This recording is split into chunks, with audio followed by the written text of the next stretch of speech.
Hey guys, Mike Bills. We're going to be unboxing and setting up this new Predator 11,500 watt Tri Fuel Inverter Generator. We're going to unbox this thing, put some oil in it, go over some of the features, and then fire it up and see how quiet it actually is. Now, the reason we have this particular generator, other than it being very powerful and it's also an inverter generator, is this is what we're going to use as our backup power for our fully off-grid house. Because we're running the house fully off-grid, I need to be able to very quickly charge the batteries. And this generator right here, being one of the biggest inverter generators you can get, I think will be perfect for the job. It has inverter technology, so the power coming out of this is going to be very clean. And the amount of power this generator can produce, we can very easily charge and top up our battery bank in a reasonable amount of time versus a smaller generator having to run it way longer and make way less power continuously. And using that big generator paired with our EG4 ChargeVerter battery charger, we'll be able to run this thing at full power. This is a 5,000 watt, 100 amp battery charger. That generator is rated at 9,000 watts continuous power, and we'll easily be able to run this thing at 100% power and very quickly be able to top up our battery bank in case we have a ton of rain, a ton of cloud cover. We're just not being able to charge the batteries. We don't want to have to shut the house off or switch back over to grid mode. And today is going to be a really good day to test that because we have a lot of cloud cover and the batteries are only at about 50%. All right, that's it. Let's go ahead and get this thing unboxed. And at the time of making this video, this is pretty much the biggest inverter generator you can buy. They have a lot of other brands as well besides the Predator brand that sell one this big.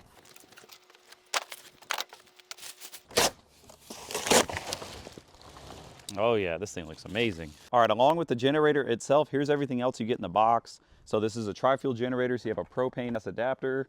It even comes with a battery tender to keep the onboard battery charged because it does have electric start.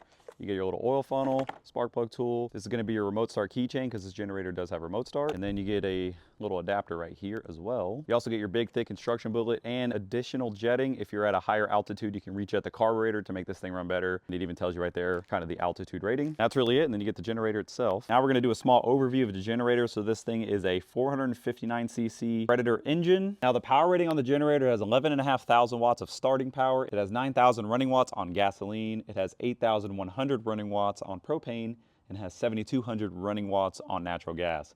As far as our control panel here, you have your main on-off power switch. This is going to turn on and off the generator, and it's also going to allow you to start the engine with the electric start. You have your start-stop button right here. Same thing, you press that twice, generator will start up, and then when you're done, you can either hit this to stop the engine, or you can flip your main power switch right there. This is going to be your fuel selector, so we have natural gas, gasoline, or propane. And then also here's the inlet for your natural gas and your propane. You have your multi-display right here. This is going to display engine hours, power usage, all that good stuff. I will show you all this when the generator is actually running. This is going to be some USB ports. If you want to run this thing just to charge your phone, you can definitely do that. It is a 24 watt, 5 volt, 9 volt, and 12 volt. You get the USB Type-C as well as the standard USB. Right here is going to be the battery charging port. So if you want to put the battery tender to the generator when you're not using it, you simply plug it in right here. You don't have to open the unit up and connect the battery tender internally. It's already wired, ready to go out of the box. This is going to be your AC 120 or your AC 120/240 selector switch. So if you're running a 240 volt load with some of the bigger outlets, you would flip it to that. Or I would assume if you're only going to run 120, you would flip it to that and get most of the power out of the 120. As far as outlets, we have two 20 amp normal 120 plugs right here. We have the 120 30 amp receptacle. We have the 120 and 240 30 amp receptacle. So this is actually the plug that's on the ChargeVerter. You have two breakers right here for your bigger plugs. You have two smaller breakers for your 20 amp and your 30 amp.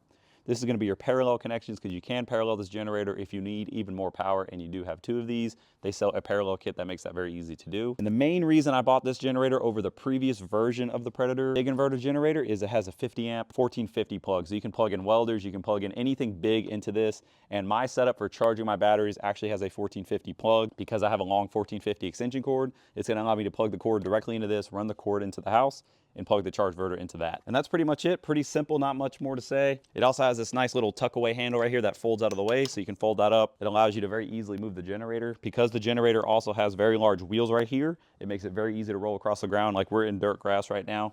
It's pretty easy to move around. This generator is very heavy. And there's also a lock right here. So if you don't want this thing to roll around on something like a smooth surface, you can engage the wheel lock and it's not gonna move. And here's just kind of a walk around of the unit. Love the red color, that looks really nice. It's got some heavy duty roll bars on the top above the gas tank to prevent that from getting damaged.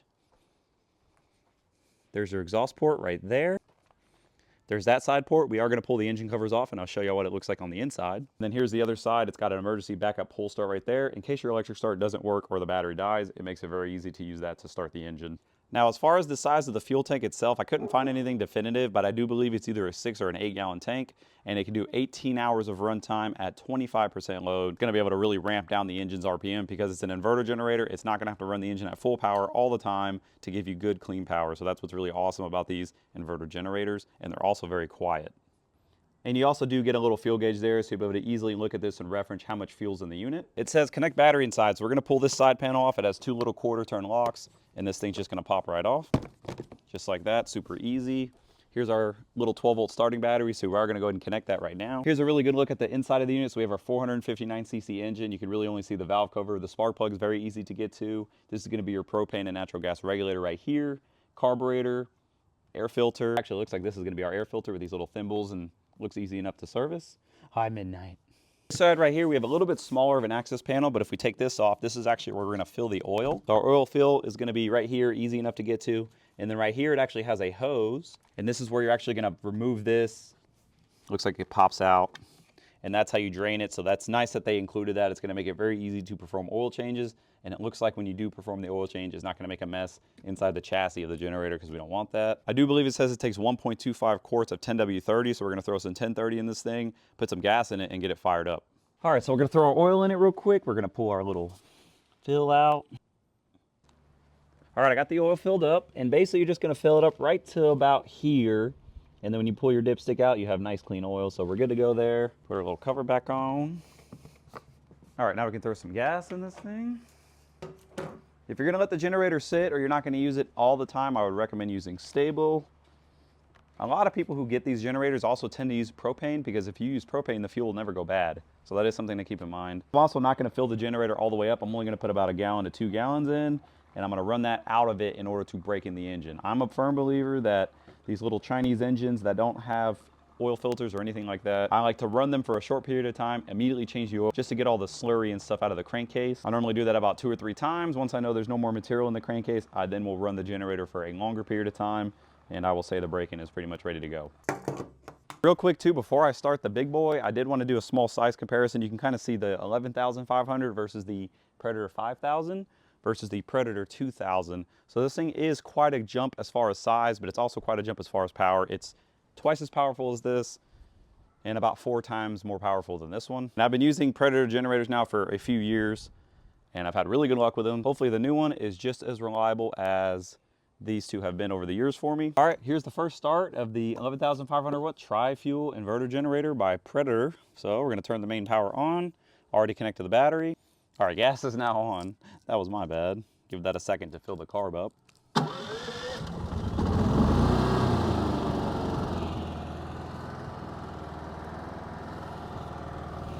And there we go, it's running. Sounds buttery smooth as well.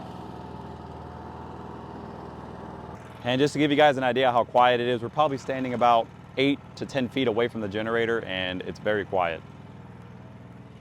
And we're right at the rear of the unit, especially where the exhaust is at. That's where it's actually gonna be the loudest. Now we're about 20 feet away from the unit, and it's even quieter, as you guys can hear. I don't know how good it's gonna show up on video. All right, hope you guys can hear me okay. So here's our little display right here. We have our eco mode right here. So I can turn that off, it revs back up.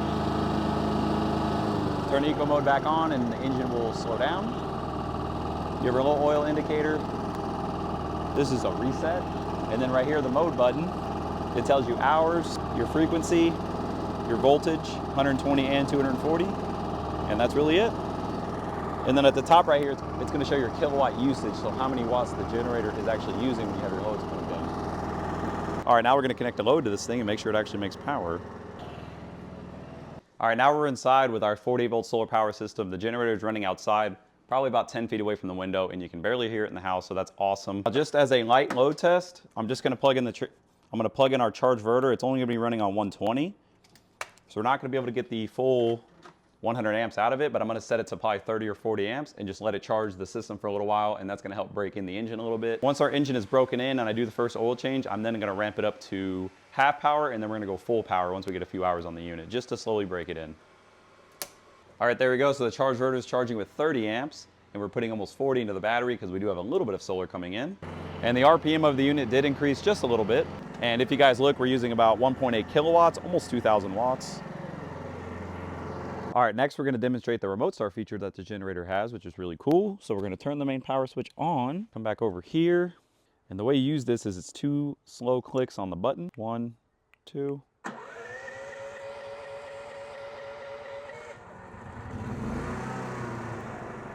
There we go, fires right up. So that'll allow you to set the generator up where you want to set it up, maybe be inside the house. That way if it's a snowstorm or a thunderstorm, you can just remote start your generator, connect your loads, and you're good to go. All right, guys, here's what the 1 hour oil change looks like in the brand new generator.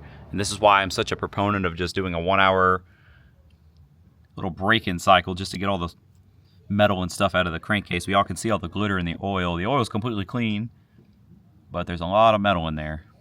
So it's good to get that out as soon as you can, in my opinion. All right, so I pretty much got this thing almost broken in. I've already done 2 oil changes on it. The generator now has about 5 hours on it. I'm still gonna put a couple more hours on it before I do a full load test. One thing though I did notice, guys, while kind of looking at these on the internet, is there appears to be 2 different versions of this generator out.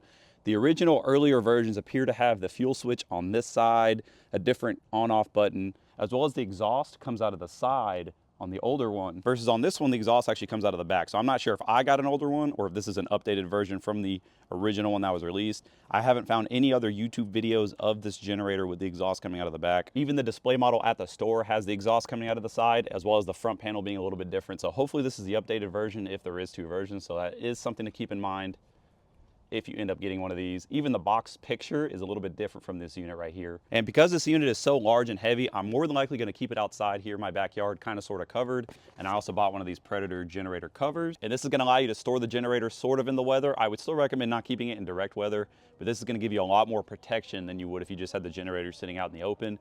This will protect it from the sun, as well as the rain and all that stuff. So the large cover fits amazing on this generator. If you need a cover, they sell them at Harbor Freight and it was about $18. That's gonna do it for my initial video on this generator. Let me know what you guys think about it in the comments. I'm pretty happy to have my hands on this, and it's gonna be a real vital piece of equipment to keep our house off grid and to be used in emergency situations. That's really it. Let me know what you guys think in the comments, and I'll see you on the next one.